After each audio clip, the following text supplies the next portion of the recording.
A rewatch of the Indiana game so you didn't have to. Was it as devastating as we thought?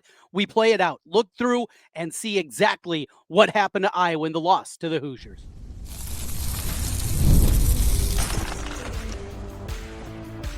You are Locked On Hawkeyes, your daily podcast on the Iowa Hawkeyes. Part of the Locked On Podcast Network, your team every day. Hey, welcome in. I'm Trent Condon, and this is the Locked On Hawkeyes podcast. Thanks for making Locked On Hawkeyes your first listen every day. I've been covering the Hawkeyes for over 20 years on the radio here in the state of Iowa. You can hear me currently on the Iowa Sports Radio Network each weekday from noon to 2, talking the world of sports with you. Today's episode is brought to you by FanDuel. Right now, new customers can bet just $5, and if your bet wins, you'll get $300 in bonus bets to use across the app. Download the app today. We will take a look back at the matchup against Indiana, an update on the Iowa quarterback, Mark Gronowski, his injury, and how impactful that's going to be and how long-term it potentially is going to be. Plus, a look at the Pro Football Focus numbers, PFF grades for this game. Who grade out well, and where are there some problem spots with this Hawkeye team? Well, as I was with you after the game on Saturday, definitely frustrating and a game that I will let slip away. A ton of opportunities in the game, tons of ones to put this one away. And frankly, this is going to be one I think that is going to sting and linger for a long time. Obviously, coupled with it being the bye week, with Iowa having the open date this week, they do not match up again until they go to Wisconsin coming up here in a couple of weeks. Because of that, it makes things even more difficult just getting ready, get set, get through the pain as a fan of what we're dealing with and what we're going through at this point in time. In fact, that game against the Badgers, that has been announced. That will be a 2:30 kickoff, or 6 o'clock matchup, 6 o'clock kickoff. My apologies, for Iowa, Wisconsin, coming up on October 11th. So I will go to the Madhouse. Lots of tickets available. That is a fan base incredibly frustrated. And don't anticipate you're going to see a whole lot of students in the student section for that one when we get to that. But plenty of time to get ready for the matchup against the Badgers. Back to what we did looking through this. And, our second time around, it's a chance to get past the emotional component of it, get past what's happening as you're watching the game live, and get back into seeing exactly what you saw. My first takeaway, and one of the first things on my notes, was the play of Mark Gronowski. And yes, obviously, the interception early in the game off the deflected ball. Heard Chuck Long on podcast with Tom Kakert mention that was a play that he probably should have got out of. He saw the pressure coming off that edge. They were coming out that way, rolling that way, the deflection leading to the interception. But after that, Mark Gronowski was nothing short of tremendous. And as we've gone through the last 5 years of poor quarterback play for the Hawkeyes, it's become apparent that, yes, there are issues, obviously, with the offensive style and what they're trying to do, but there were just so many times that it was a quarterback problem. And now seeing Mark Gronowski and his maturation with the Iowa program and the growth that we've seen out of him from what he looked like against Albany and even Iowa State to the guy that we saw Saturday against Indiana, it's night and day. How Indiana was making it incredibly difficult for him to get outside the pocket. Made it very difficult for him to do really anything with his legs. And that was the reason they also saw a lot of those windows. And when he was so sharp and completing, those 8, 10, 12-yard routes that were out there, would have liked to see some shots down the field. I think there were opportunities down the field in this football game, and rewatching that was another component I definitely think was there with the pressure that Indiana was doing, coupled with keeping an eye on Gronowski, having a spy there, having some extra defenders up in the pressure, even in passing downs. You saw a lot of that. They just didn't want to let him escape. I didn't want to give him that kind of opportunity. But overall, Mark Gronowski is what we hope. The problem, he's banged up. And we got an injury update coming up for you on Mark Gronowski here a little bit later on Locked On Hawkeyes. A couple other takeaways and some of the big plays of the game. Hank Brown missed terribly. And that screen pass that was set up, absolutely beautiful. Not only was it going to be good enough to get a first down if he puts that throw where it needs to be, there's a real possibility that thing goes really deep into Indiana territory and you're setting up a chip shot field goal. Now already even if you pick up 8-10 yards on that play, which looked like it was blocked beautifully, that was going to happen again if Hank Brown was able to put it there. One thing that I did see though was just, I mean, that's the difference of the game. It'll come down to Drew Stevens being able to kick what would have been maybe a little more than an extra point compared to when he yanks it left like he did. And people are talking about the laces. Laces were to the left on that one. Didn't get a completely spin. Come on, you got to make that kick. You're a senior kicker. You've been around too long. We got to stop with the excuses here. That's a kick that you have to make in that situation. If you're kicking the laces, okay, but still, I just can't have it. And another yank, and we've seen plenty of those to this point for Drew Stevens. Another component is if you do get the first down on that play, also remember, I was going to run the ball 3 times. They're going to set up with Indiana out of timeouts and set them up. And you're going to obviously put the pressure on them, but you can also center the ball or put it on the right hash or wherever Drew Stevens wanted that football. You were going to be able to do that. I want to talk about Hank Brown. And when you just look at these stats, they definitely do not look good. I'll mention the bad pass there and what proved to be maybe the ball game, as Iowa could have won that thing and walked out with a 16-13 victory over Indiana last. That's not the case. 2015, the final. And the Hank Brown numbers, 5-13, 48 yards, had the interception, off another deflection. Still, I think you saw something out of Hank. And, somebody I saw brought up C.J. Beathard. And when he had to come into the game because of an injury to Jake Rudock early in his career, just how poorly he played against Wisconsin. And they were up against it that day against a very good Wisconsin team. He looked absolutely brutal. So you don't want to throw the baby out with the bathwater. I thought you saw a few things, though, from Brown. You go back to the final throw, 4th and 10, and didn't like what they were trying to do, understanding, yes, they needed a touchdown to tie it on that final drive. Still, a lot of more vertical routes that you wanted to see. You had all 3 timeouts. And you have to press the ball up the field, but still, there was an opportunity, I think, to do some more things underneath, some deep ins, some drags, things like that, where you're able to get the passing game and get him more comfortable. But the arm talent's definitely there. I mean, you can definitely see that the ball comes out of his hand incredibly good. You go back to the interception, as I mentioned, off the deflection there, hesitated for a moment, came back to it, and delivered a dart. Just play wasn't made. And there were some throws in there. The throw to Vaname, he's too revved up on 4th and 10. We just sailed that one. That was there too. I mean, he puts that thing on the money. I think you're seeing enough out of Hank Brown that definitely he needs to be in the mix next season. What he is doing, learning, obviously going through this, I think there's going to be a lot of excitement going forward for Hank Brown. Also want to give some credit to Kamari Moulton in a day where there weren't a ton of holes there. Thought he ran incredibly hard. And that Indiana defense, they're good. They really are. And yet Kamari Moulton was able to turn out some nice runs throughout the course of that one. He's not Caleb Johnson. It's going to be rare to have a guy that kind of quality and what kind of season he put together a season ago. But I think you saw some good things out of Moulton in the game. Wasn't a whole lot there for McNeil. Sam Phillips needs to be involved. Over the defense, you can't come up with enough to say. And even with as good as the defense played, there were still plays left on the field. I mean, you go back to the second play from scrimmage for Indiana after the interception early, that's just too easy. And he thought the onslaught might be out at that point. And obviously, we know that's not the way that that thing played out. But the defense was tremendous. Got to tackle better. They just do. And do they have a problem in the middle, at the middle linebacker spot? Jaden Harrell just doesn't look fast enough at the Big Ten level to be able to diagnose and then make the plays that we've grown accustomed to again over the last 5 years with Jack Campbell into Jay Higgins. You just had guys that made plays, and Harrell's not making the plays, certainly even close to the level that we're used to there. But overall, the defense, I mean, what more can you say? Keeping them in that football game. And finally, one other thing, once again, Kinnick Stadium.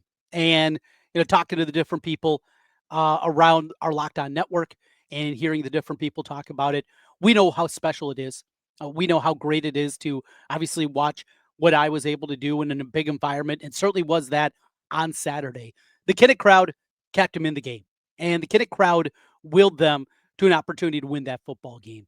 And it's a credit to you Hawkeye fans. It's a credit to us in the stands, hollering at the top of our lungs and doing everything possible, the configuration of the new end zone, and just on and on and on. It's a great environment. And it's something we should be very lucky that we have here in the state, that we have that kind of environment. And it's a credit to all of you for making that possible and making those moments and those opportunities and making Kinnick what a special place that it is each and every time. So a tip of the ball cap to everybody on Saturday. Let's get into if the numbers match up with what we saw on the field. The grades from Pro Football Focus, PFF grades coming up. Plus, we got an update on Mark Gronowski's injury. We'll do that as we continue. This is Locked On Hawkeyes. Caffeine just got a flavor upgrade. 5-hour energy shots deliver tasty caffeine in 17 bold flavors. Each 2-ounce shot packs the caffeine of a premium 12-ounce cup of coffee, plus B vitamins and nutrients with zero sugar and zero crashes. What I love most, how portable they are. Put it in there, big taste, tiny shot, throw it in your pocket, throw it in your golf bag, maybe just throw it with your tailgating supplies. They got you covered. I love to reach for my favorite flavor. I just like standard, keep it simple, the berry, the grape, because they're refreshing. Gives you that quick lift right before you have a busy day. And I love how fast it kicks in. It's sugar-free, so I don't have to worry about crashing later. Enough with boring, flavorless caffeine. It's time to give your caffeine a flavor upgrade with 5-hour energy shots. Get the favorites you love or be bold and try something new in-store and online at www.5hourenergy.com or Amazon today. 5hourenergy.com.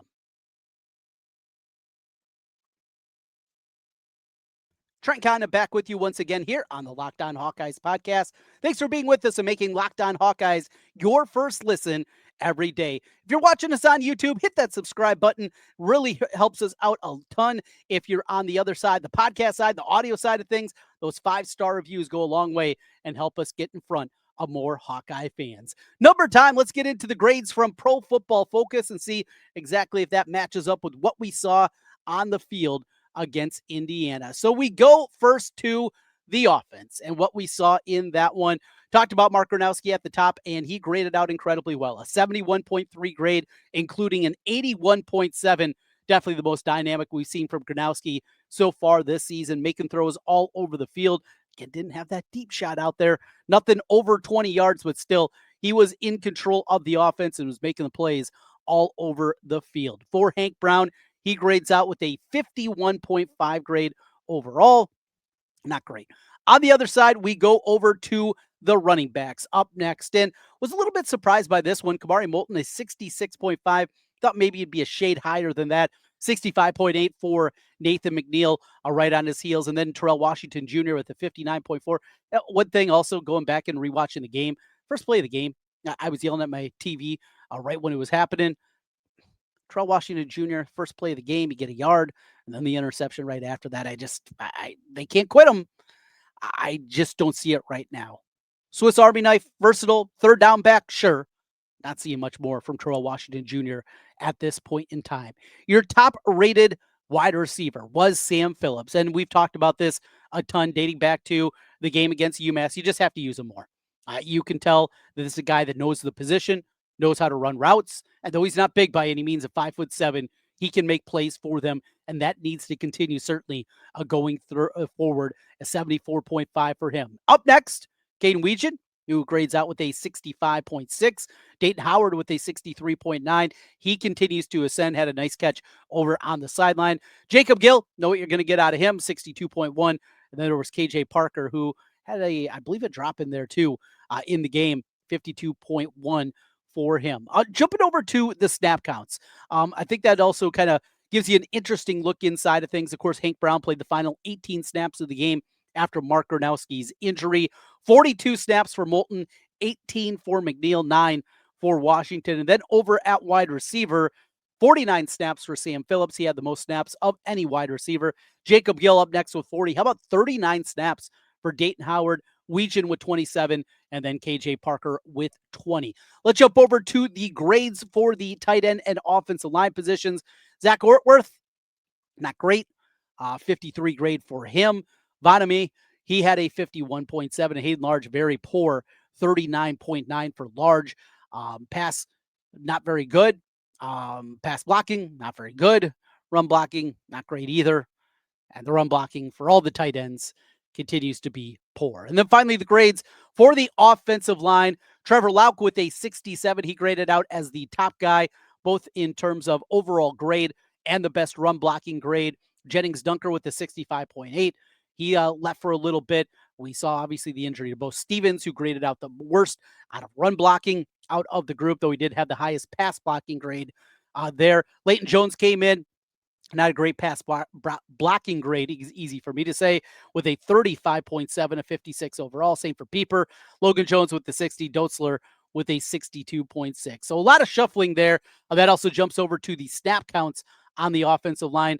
Logan Jones, Jennings Dunker, Cade Pieper, 69 snaps for all of those guys. Stevens down to 58 because of the injury. Lauk played 57 snaps. Dotzler with 12 and Jones with 11. That's Leighton Jones with 11 when he came in after the Bo Stevens injury. Avonami, he played 50 snaps at tight end, at 38 for Large, and just 13 for Zach Ortworth. So those are the grades on the offense and the snap counts. Let's jump over to the defense. Iowa, the defense was all over the place, making plays, yet didn't get a whole lot of high grades out of the defensive line. Brian Allen was your top-ranked guy in the defensive line, a 68.5 grade for Brian Allen, including a good 74.8 tackle grade from him. Up next with Jonah Pace. Really like what we saw out of the Central Michigan transfer. Jonah Pace, I really liked what I saw, and that definitely marries up with the numbers here from Pro Football Focus. Up next, Ethan Herkett with a 64. Aaron Graves, a 62.6. His tackle grade is what really hurt him overall. Merriweather, a 62. I don't know if the penalty goes into these grades, but oh boy, that penalty. And it was ticky-tack. It was a knack job out of Mendoza, and maybe after his career finishes up, he'll be in Hollywood. Pittman with a 59, 49, poor grade there for Llewellyn. Same thing, tackle grade very low for Llewellyn, and Bryce Hathorn with a 49 grade. So some struggles there up front on that defensive line. Let's jump over to the snap count for the defensive line. As you had at the top, Aaron Graves led the way with 60 snaps. Then the two senior defensive ends, Llewellyn with 54 and 53 for Herkett. Pace played 36, 22 for Hawthorne, 16 for Allen, Merriweather with 11 snaps, and Pittman with 4. So that's how things broke down on that front. We go next to linebacker. Much maligned so far this season. And Jaden Harrell, he graded out very well. A 72.3 shows you what I know. 72.3. Not a great tackle grade, though, and that's probably what jumped out to me. A 44.5 tackle grade brought his number down. Still a very good 72 grade for Harrell. The other Jaden Montgomery, a 71.3. When he came in, Carson Shire is 69.2. Good grade on him. And Rexroth, the lowest out of the linebackers, with a 63.9 grade for Rexroth. Your snap count in the game, Shire, he went the whole way, 64 snaps out of him. Harrell played 49. Rexroth with 10, most times when they went 4-3. And then Montgomery with 5 snaps in the game. And then we wrap things up when we take a look at these PFF grades with the defensive back position. Zach Lutmer, of course, had that big interception. Oh, if he just maybe would have cut back, what can you do? 76.9 for him. Excellent numbers there. Great tackle grade, great coverage game, good in pass rush as well as he was coming on the blitz.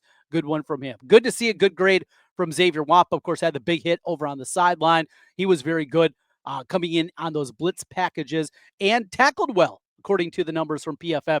A 84.9 tackle grade that led the way for the defensive backs. Up next, TJ Hall, 62.1. I thought he was better than that, which 60, is the average. A little bit better than average. I had TJ Hall a little bit better than that.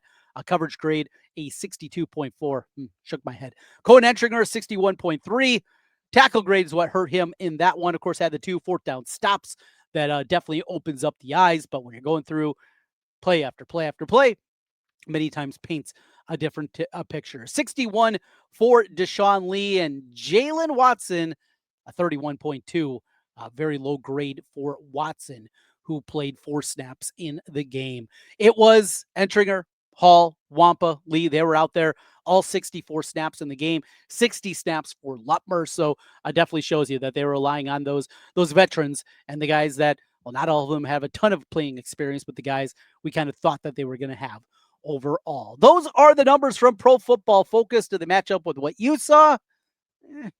There's some questions in there, but hey, that's why we do that every single week. We continue here, Locked On Hawkeyes, and Mark Gronowski, the Hawkeye, is injured. Plus, a look at the coordinators. They'll talk to us tomorrow. We'll talk a little bit about that. We roll through on a Monday edition of Locked On Hawkeyes.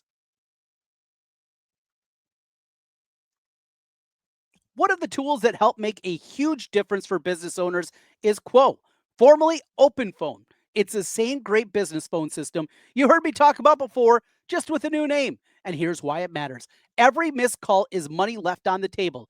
When every customer conversation counts, you need a phone system that keeps you connected 24/7.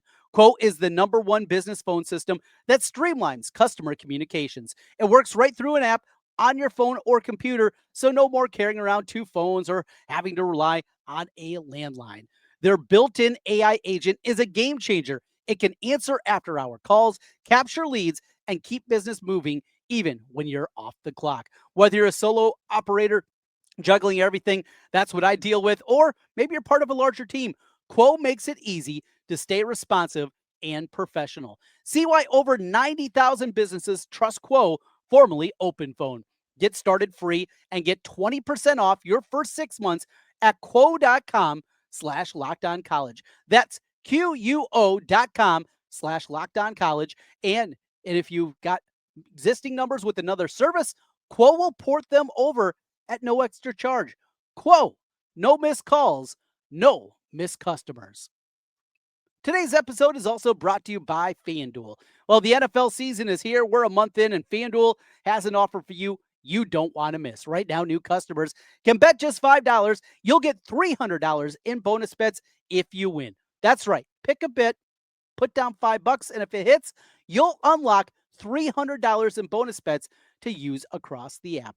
I love the FanDuel app for so many ways. Their deep menu of betting options makes somebody like me excited about all the opportunities you have to fire away. Makes football watching even more exciting when you got a little something riding on the action. Whether you're a casual fan or love diving into the stats, FanDuel makes the game day experience so much better. So, what are you waiting for? Visit FanDuel.com to download the FanDuel app today and get started. FanDuel.com. Trent Condon back with you one final time on the Locked On Hawkeyes podcast. Thanks for being with us and making Locked On Hawkeyes your first listen every day. Earlier today, an update from Chad Leistikow of the Des Moines Register talking about the injury of Mark Gronowski. And that is where we're all just kind of, I think, hanging on a little bit, seeing what this is going to be. Leistikow had this to say: a good source tells me Mark Gronowski's injury is trending in the right direction as far as severity. Sounds like Iowa dodged a major bullet, but there's still some gray area, I'm told. So don't spike the ball yet. Not sure if that means he'll be back for Wisconsin or not, but hopefully it means he won't be done for the year. Seems like positive news. That is what we heard from Chad Leistikow of the Register. Doesn't sound like it's a season ender, but knee injury, maybe the same knee that he had ACL surgery back as a freshman on, and definitely have concern about that. Also remember, Mark Gronowski, he was wearing that big brace at the beginning of the season, something he did that he took it off. You do wonder about that component to it too. Still, concerns here. Hank Brown, probably not ready to even go into a diminished Camp Randall and win a game. Could be wrong. Wisconsin's not very good. Still, would love to see Gronowski be able to fight through this, be healthy, and be able to go. We will probably get more information, though, on Tuesday as the coordinators will meet with the media. So we will hear from Tim Lester and Phil Parker. I want to hear from Phil Parker just about this game plan and what went into what they did against Indiana. So blitz happy. I mean, it was just so unlike what we're used to seeing from Iowa football and how heavy they were in the blitz packages and how well it worked until it didn't at the end of the final play for Indiana, or the touchdown scoring play, I should say. They kneeled it and then took the dumb safety, but that aside. So you have that part. We'll hear from Phil, and we'll get some good things. We usually do out of Phil Parker. Have to dig a little bit more. And then Tim Lester, who he's such a breath of fresh air. I mean, he's fun to listen to. Look, you go back to the beginning when he was finally hired after that long, drawn-out process of Kirk figuring out who his offensive coordinator was going to be. Would love to hear how much Tim Lester able, how much fingerprints are from other people on this. We heard about the analysts, Warren Ruggiero coming in from Wake Forest. Speaking of that, want to hear more about the slow mesh. We saw it against Iowa State. We haven't seen it since then. We can understand against UMass why you're not going to show it there, but haven't seen it. Didn't see it against Rutgers, not against Indiana. Like, is it dead? Was it a one-time thing? Is it just not working? Want to hear more about that component because, you go back and you look at these games and you lose 20-15 to Indiana and you lose 16-13 to Iowa State. You still need to score more. And as we go through the rest of the schedule, and one thing that I've talked about is Iowa's going to have to score points to win some of these games. To think that you're going to be able to win in the teens against Oregon, Penn State, USC, even Nebraska, I think is unlikely. I just don't see many paths for Iowa to come with victories. And they almost did it. For credit where credit's due on Saturday. Still wasn't almost. And look, if the offense was able to do even more and get it in the end zone more, we wouldn't be having this conversation. Got to get more out of this offense. We'll have a full breakdown of things after the coordinators speak on Tuesday for you here on Locked On Hawkeyes. Again, thanks for being with us. A big thank you to you everydayers with us every single day with the Iowa Hawkeyes as we break it down. We got basketball talk coming up this week. We got a whole lot more as it is a bye week. We're going to do some different things and just take an overview of this one. I was 3-2, and it's disappointing because you look back at those games and there's small plays and small moments where Iowa, absolutely, it is not a stretch where they're 5-0. They're ranked in the top 20, and we're having a different talk about this team. Bill Parcells, though, said famously, "You are what your record says you are," and this is a 3-2 football team. What's the path to get to relevance? What's the path to Iowa putting together and being a team that gets to that 7-8 win mark that we kind of anticipate every single year? There's still a lot of work to be had. Still a lot of work to be done. Kirk said there's a lot of football in front of them. Down to 7 games. We'll see about this squad, and we'll continue to break it down as we do each and every day. Again, make sure you hit that subscribe button if you're watching us on YouTube. Big thank you to our everydayers out there with us every single day. We'll talk to you again tomorrow. Until then, go Hawks.